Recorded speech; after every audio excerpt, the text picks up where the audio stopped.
Hey everyone, welcome to another episode of the EduHaven course in AP Biology. If you're ready to succeed, let's go. If you've ever dug into the Mexican cheese bag at 3 a.m., you know that humans need food. And while most organisms don't rely on Mexican cheese for their food source, all organisms do need food. This is due to the one thing food gives us, energy. Now, energy is needed for three things. 1. Energy is used to grow.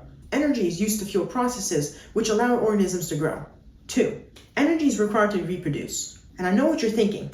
And no, that's not what we're talking about. Energy is literally needed to reproduce because you need energy to create new organisms. And last, but certainly not least, energy is used to maintain complexity. Organisms are very complex because they have lots of cells or have lots of components within them that need to work together.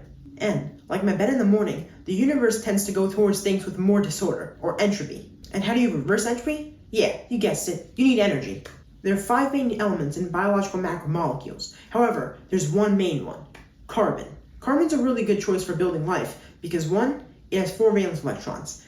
This means that it can create 4 covalent bonds. Additionally, by forming covalent bonds, it can make complex backbones. These backbones are the backbones for many biological macromolecules. For all the elements, you just have to look to nucleic acids. Nucleic acids are made up of carbon, hydrogen, oxygen, nitrogen, and phosphorus. However, there are 3 other major biological macromolecules: carbohydrates, lipids, and proteins. Carbohydrates and lipids have carbon, hydrogen, and oxygen. However, some lipids, called phospholipids, also have phosphorus. Lastly, proteins are made of carbon, hydrogen, oxygen, and nitrogen. First, let's go over carbohydrates. Carbohydrates have monomers of monosaccharides and polymers of polysaccharides and disaccharides. What the sigma is a monomer and a polymer? Well, thanks for asking, because I was getting right to that. Monomers are like individual train cars, while polymers are like the entire train combined. And while train cars have couplers to bring them together, carbohydrates have bonds, specifically covalent bonds. Carbohydrates are typically sugars, like glucose the monomer and starch the polymer. Monomers are typically connected into branched or linear chains, like starch, glycogen, and cellulose. Carbohydrates typically have a lot of carbon-hydrogen bonds, and these bonds store energy, making them great sources of energy. Additionally, they can be used for structure. The monomers of lipids are fatty acid tails. These tails come together with covalent bonds to form fats, hormones, and phospholipids. There are 2 categories of fats, saturated and non-saturated. Saturated fats only have singular bonds in their molecular structure, while unsaturated fats have double or triple bonds. Saturated fats are also more dense and solids at room temperature. This typically means that saturated fats are more unhealthy than unsaturated because they clog your arteries better. Phospholipids are unique because they have phosphate heads. Compared to the fatty acid tails, these phosphate heads are polar. This means when put in water, phospholipids arrange themselves so that the polar heads are on the outside touching the water, while the fatty acid tails are on the inside, not touching the water. This specific lipid is used in the cell membrane, forming the phosphate bilayer. Additionally, fat is used as long-term energy storage. Lastly, hormones are used for chemical signaling. The monomers of nucleic acids are called nucleotides, which come together using covalent and hydrogen bonds to form DNA, RNA, or ATP. Nucleotides have 3 components: a sugar that kind of looks like a house, a phosphate group, or a pool, and a nitrogen base, or a basketball court. In the most famous nucleic acid, DNA, the 4 bases include guanine, cytosine, adenine, and thymine. When these nucleotides come together, there's an alternating pattern of sugar and phosphate as the backbone with the base to the side. With DNA, the sugar, which is called deoxyribose, has 5 carbons. These carbons are labeled from 1 through 5, and when DNA is extended, it always goes from the 5' to the 3' direction, forming a covalent bond. Another important thing about DNA is that it's double-stranded. You may not know this, but I'm a really big fan of tennis. In tennis, there was a really famous player called Andre Agassi. Agassi is really useful because you can use it to remember adenine and guanine, or Ag. These are called purines. You can remember this by stating that Andre Agassi was a really pure tennis player. These purines have a 2-ring structure. This is really important because the pyrimidines, guanine and cytosine, have a 1-ring structure. The purine adenine and the pyrimidine thymine are complementary, while the purine guanine and the pyrimidine cytosine are complementary.